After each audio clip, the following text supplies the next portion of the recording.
Hey, welcome back to the podcast. My name is Doug Sandler from Turnkey Podcast Productions. Today I'm talking with Jerry Yu. Of course, he's the family money doctor, best-selling author of Fortify Your Financial Kingdom, Build Flexibility and Control into Your Wealth for Generations.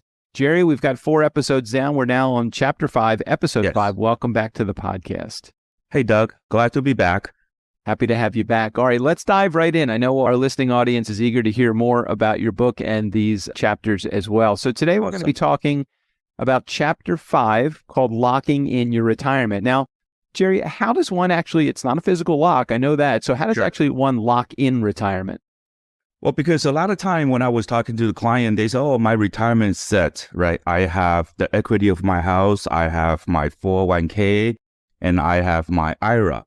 It's great that they have all this money that they can set aside for retirement, but the problem is we don't really know what the value, the account value at time of retirement. So you don't know how much money you can spend on an annual basis, because the biggest unknown in retirement is you don't know how long you are going to live, right?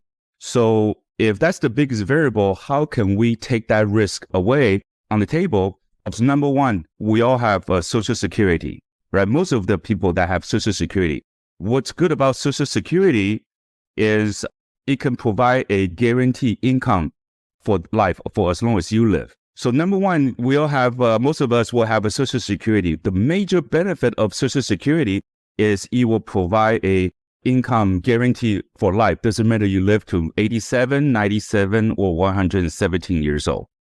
And another one that they need to think about of locking in whatever the value they have at time of retirement, one of the great tools is annuity. Okay? Doesn't matter what type of annuity. Nowadays, the benefit of annuity is it can also provide income for life that's guaranteed. Doesn't matter how long you live. So we take away the biggest unknown, how long we're going to live, off the table.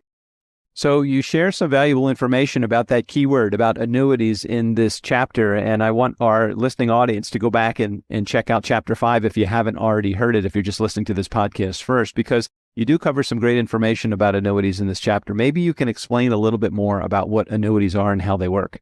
Okay. Most of the people, they still have, the mindset of annuity. Oh, what I heard from my friend or from my doctor, from my lawyer, from my financial advisor is annuity is bad. Annuity is not good. So every time when I have a live seminar, I always open with this question. For example, Doug, hey, can you tell me what color and shape of the stop sign? Sure. It's red and it's octagonal. Okay, awesome. That's perfect. That's what the stop sign is. And Doug, can you tell me what is the yield sign, the shape and color? Sure. I believe it is yellow, if I remember correctly, and it is a triangle. Correct. You are one of the few, maybe less than 1% of the people can answer that accurately, because a lot of people will say, oh, the yield sign, it's an upside down triangle with the color red and black. Okay? Because that's what the people perceive that a yield sign is. It's red and black. It's red and white. But in reality, the yield sign, just like you said, it's yellow. So a lot of time, what you perceive is not what exactly happening. So a lot of times you thought annuity might not be, it's not good. It depends on what type of annuity, what was the design, how long ago was it. But nowadays, a lot of annuities, doesn't matter is a fixed annuity, variable annuity, or fixed index annuity. They all have one common is they can offer income for life guarantee. Wow. That sounds like that would be a good guarantee. And it sounds like very, very similar to Social Security. And I have a question just about annuities in general. I mean, and maybe these kind of tools. How does somebody actually who's focusing on retirement, afford these kind of tools? Because I'm assuming these come at a price. Okay. Again, so of course, we wanted to start something, we have to put in something, right, to let it grow. So that goes back to the Chapter 1. So whatever we know, we will have a retirement. So if it doesn't matter, you are 30 years old, 40 years old, 50 years old, retirement eventually one day will come. So that's why the short-term, mid-term, long-term plan is very important, okay? You say, hey, I don't make a lot of money right now. How can I save for retirement? So my question is, do you really need to spend $5,000 on a vacation, or will $4,000 vacation do? Well, right? The lesser expensive vacation if I can do something wise with that extra $1,000. Correct. It all depends on, do you have a goal in mind? What do you want to accomplish? If you know, I don't have a lot of money right now, well then, how can you have a retirement? And you know Social Security is not going to be enough. So what can we do today to make sure you don't have that surprise at age 65 or 67, whatever it is, you'd be like, oh man, I can't retire because I don't have enough money. So, Jerry, maybe the question really isn't, I can't afford this, or the statement isn't, I can't afford this, but how can I afford this? And it just is a matter of prioritizing and budgeting and doing the right thing and bringing in an advisor, someone like you, to be able to help us to make the right decisions early enough on in the process. Does that make sense?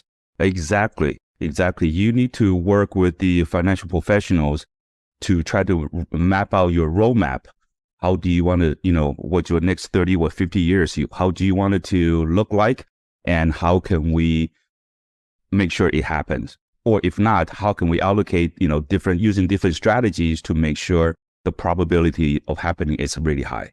When we're looking at the roadmap, some of the ways that we can get to places are what is the vehicle that we're going to use? Annuities is definitely one of those vehicles, and other investment options or vehicles to get there. And if you're listening to this and have any questions at all, obviously your first point of contact should be with Jerry and his team.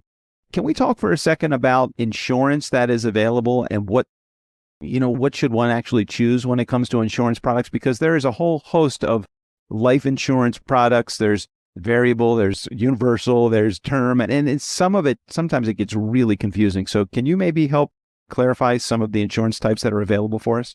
Sure. If we're going to talk about life insurance in a nutshell, we have term life insurance, and we have whole life insurance, and we have variable universal life, and then we also have a fixed index life. So all this is like a evolution. Every time when there's a new iPhone come out, they always try to correct some of the design flaw in the past, or they have a better feature that's worth the update. So the life insurance itself, number one, of course, it provides a death benefit. So in case something happened, we passed away prematurely, at least my family are taken care of, and we have talked about that in the past. Now, so you really need to, my suggestion is you want to work with an insurance broker, which means this agent or this insurance professional can represent many life insurance companies' product. Okay. Instead of going through a captive agency, that agent can only sell one insurance company product. He try to pigeonhole, try to fit a square peg into a round hole because that's the only thing he can sell. Okay. But working with an advisor like me is we represent 40 different life insurance company, from term to the any other kind of life insurance. So we can be neutral. We can give you an unbiased suggestion, recommendation based on your situation, your needs, and what do you want to utilize this vehicle for. And we can give you the best recommendation. Doesn't matter which insurance company. We try to find the best plan that will fit your needs.